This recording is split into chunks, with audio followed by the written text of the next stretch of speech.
नमस्कार मित्रांनो, तुमच्या स्वप्नांना पंख देणाऱ्या एका नवीन व्हिडिओमध्ये तुमचं पुन्हा एकदा स्वागत आहे। आजचा व्हिडिओ अशा लोकांसाठी आहे ज्यांना MPSC बद्दल खूप काही जाणून घ्यायचं आहे, पण नेमकं काय आणि कसं हे कळत नाही। आता MPSC म्हणजे पोलीस उपनिरीक्षक किंवा तहसीलदार एवढंच नाही, तर यामध्ये अशा अनेक पोस्ट आहेत ज्यांची माहिती बहुतांश लोकांना नसते। आजच्या व्हिडिओमध्ये आपण MPSC मध्ये कोणकोणत्या पोस्ट असतात आणि सर्वात महत्त्वाचं म्हणजे तुमची आवडी आणि व्यक्तिमत्वानुसार कोणती पोस्ट तुमच्यासाठी परफेक्ट आहे हे अगदी सोप्या भाषेत समजून घेणार आहोत। याआधी जर तुम्ही या चॅनलवर नवीन असाल तर चॅनलला लगेचच सबस्क्राइब करून घ्या, कारण या चॅनलवर तुम्हाला MPSC व UPSC ची नवीनतम अपडेट मिळत राहील। तर सर्वात आधी MPSC म्हणजे नक्की काय हे जाणून घेऊया। तर MPSC म्हणजे महाराष्ट्र पब्लिक सर्व्हिस कमिशन, ज्याला मराठीत महाराष्ट्र लोकसेवा आयोग असंही म्हणतात। तर ही एक गव्हर्नमेंट बॉडी किंवा एक अशी संस्था आहे जी महाराष्ट्रातील विविध सरकारी विभागांसाठी अधिकाऱ्यांची निवड करते आणि यासाठी MPSC मुख्यत्वे 3 प्रकारांची परीक्षा आयोजित करते। नंबर 1, MPSC ची राज्यसेवा परीक्षा। तर ही MPSC द्वारा घेतली जाणारी सर्वात प्रमुख परीक्षा आहे।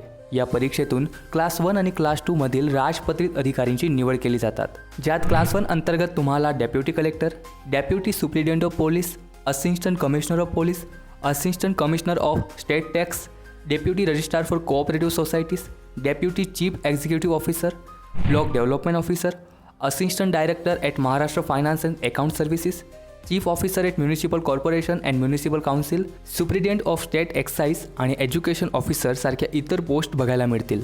MPSC राज्यसेवा क्लास 2 अंतर्गत तुम्हाला deputy education officer, assistant regional transport officer, section officer, assistant block development officer, chief officer class 2 at municipal corporation and municipal council, assistant registrar for cooperative societies, deputy superintendent for land records, deputy superintendent for state excise, Naib Tahsildar, accounting officer at Maharashtra finance and account service, industry officer at technical department सारख्या इतर post बघायला मिळतील।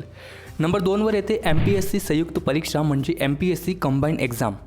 ही परीक्षा कमी वेळेत चांगल्या संधीसाठी एक उत्तम पर्याय आहे, ज्यात तुम्हाला पोलीस सब इन्स्पेक्टर म्हणजे PSI, स्टेट टॅक्स इन्स्पेक्टर म्हणजे STI आणि असिस्टंट सेक्शन ऑफिसरची पोस्ट बघायला मिळेल। MPSC कंबाईंडच्या ग्रुप C अंतर्गत तुम्हाला industry inspector, sub inspector state excise, technical assistant, tax assistant आणि क्लार्क टायपिस्ट सारख्या इतर पोस्ट बघायला मिळतील।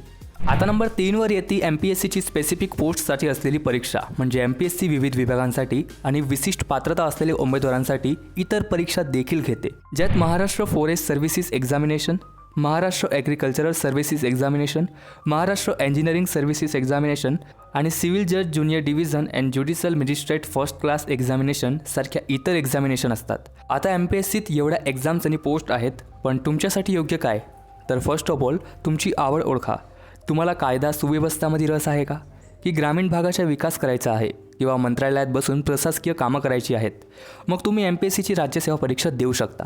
प्रत्येक पदाची जबाबदारी वेगळी असते। उदाहरणार्थ DYSPला शारीरिक आणि मानसिक तयारी लागते, तर तहसीलदार किंवा BDO सारख्या पोस्टमध्ये तुम्हाला लोकांमध्ये मिसळता आलं पाहिजे।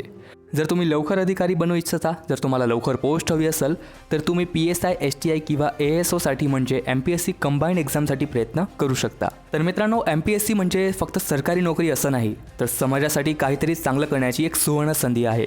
प्रत्येक पोस्टला स्वतःचं महत्त्व आहे आणि प्रत्येक पोस्ट समाजाच्या विकासासाठी योगदान देते। या व्हिडिओमध्ये दिलेली माहिती तुम्हाला तुमच्या स्वप्नातील पोस्ट निवडायला मदत नक्की करेल। तर आय होप हा व्हिडिओ तुम्हाला आवडला असेल। जर काही तुमचे प्रश्न असतील तर कमेंटमध्ये नक्की विचारा। या व्हिडिओला लाईक करा, तुमच्या मित्रांसोबत शेअर करा आणि अशाच माहितीपूर्ण व्हिडिओसाठी आपल्या चॅनलला सबस्क्राईब करायला विसरू नका। भेटूया पुढच्या व्हिडिओमध्ये, तोपर्यंत अभ्यास करत राहा आणि यशस्वी व्हा। हर हर महादेव।